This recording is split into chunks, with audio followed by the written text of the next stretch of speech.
Di kantor dinas itu pun, upaya pencegahan COVID-19 terlihat dengan pegawai yang menggunakan masker serta tersedianya hand sanitizer.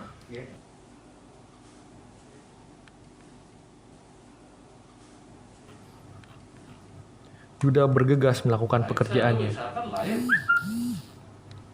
Tidak ada obrolan santai seperti biasa.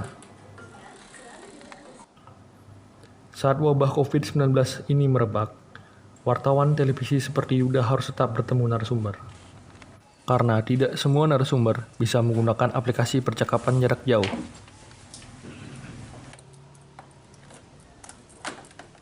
Kalau untuk rasa takut sih kita ada ya namanya liputan virus selama liputan virus COVID-19 ini. Terus untuk tempat-tempat sendiri saya sebelum turun ke lapangan saya akan melihat dulu sejauh apa tempat yang akan kita liput itu. Kalau misalnya berbahaya saya akan koordinasi dengan kantor untuk memberikan penjelasan kalau tempat itu zona merah dan saya tidak akan liputan ke sana.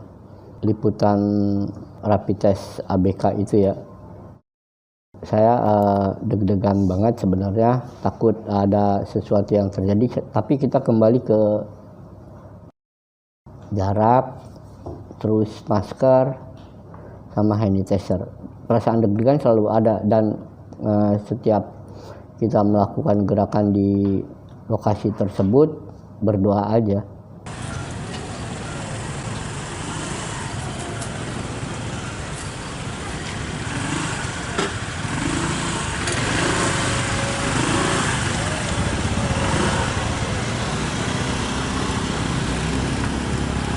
Ini kemana, Ra, liputan? Hari ini saya mau liputan mengenai aktivitas Pasar Timursari. Karena saya ingin mengabadikan apakah masyarakat sudah menaati kebijakan dari pemerintah wajib masker dan tidak berkumpul, menerapkan physical distancing.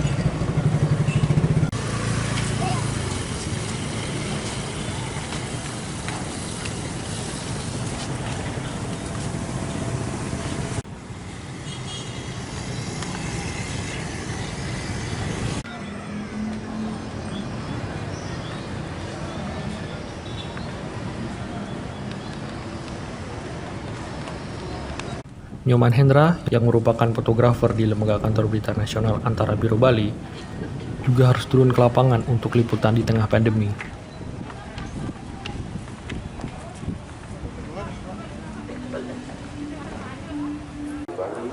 Tempat keramaian seperti pasar merupakan kawasan yang biasanya ia pilih untuk mendapatkan foto.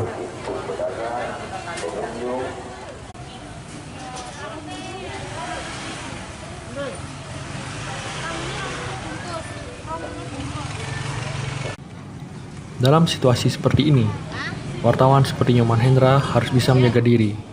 Foto dapat, juga harus selamat.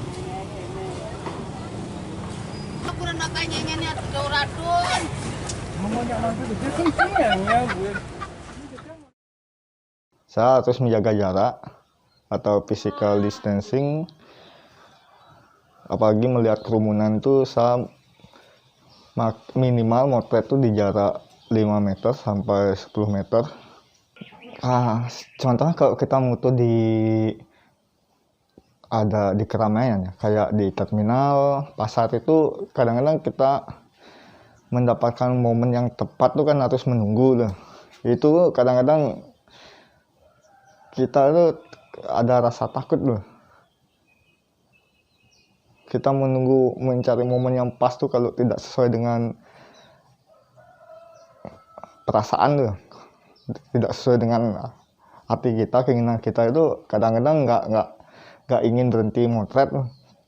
Jadinya terus kita menunggu tapi ada rasa takut di tengah kondisi pandemi COVID-19 ini.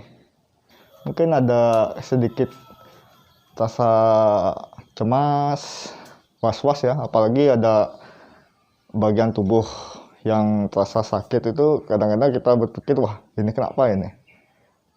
Ini kan saya sempat asam lambung saya kumat, agak sesak napas ya, karena gas lambungnya naik, itu pun saya ketakutan ya.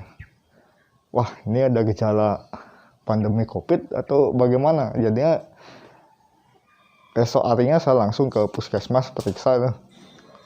Dan lapor ke kantor kalau saya tuh lagi mengalami ada gejala sesak napas tuh, berat dalam bernapas. Dan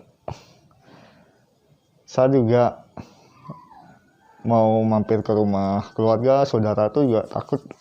Apalagi setelah liputan tuh, takutnya nanti saya habis liputan kan nggak tahu kondisi tubuh atau ada penyebaran di mana. Karena katanya virus itu bisa nempel di pakaian. Pikir-mikir itu, wah nanti ada sesuatu nih. Jadi kita cemas terus.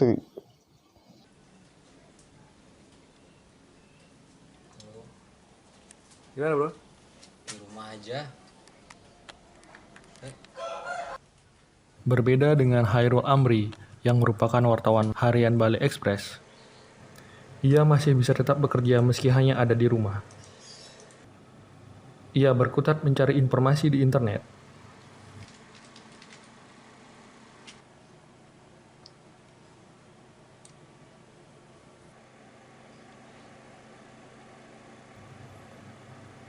Saat itu, Hairul sedang menggarap isu perkembangan COVID-19.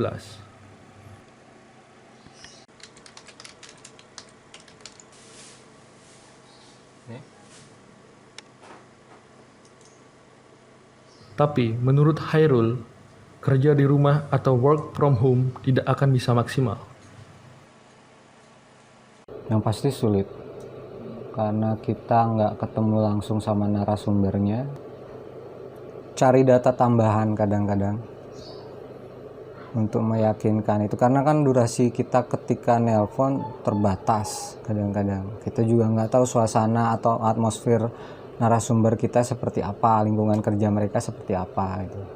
Artinya dari segi teknik penulisan deskriptif kadang-kadang itu nggak kesampaian. Wartawan tuh dalam posisi riskan, mau dia cetak, mau online, mau radio, mau dia terutama anak TV atau fotografer, itu mau nggak mau mereka kan harus ke lokasi langsung.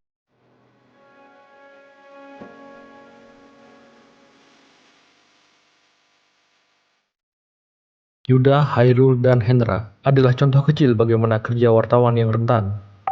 Sama seperti pekerja lain yang menuntut produktivitas di tengah wabah. Wartawan merupakan profesi yang menuntut akurasi dalam memproduksi berita. Saat pandemi, mereka harus melakukan siasat agar tetap selamat.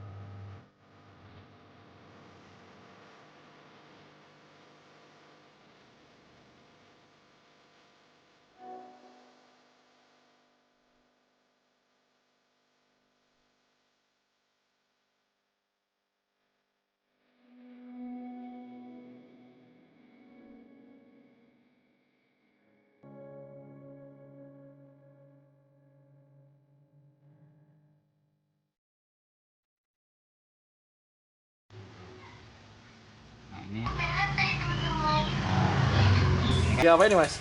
Ini loh, apa namanya, ngerjain tugas anak-anak, tugas dari gurunya itu loh.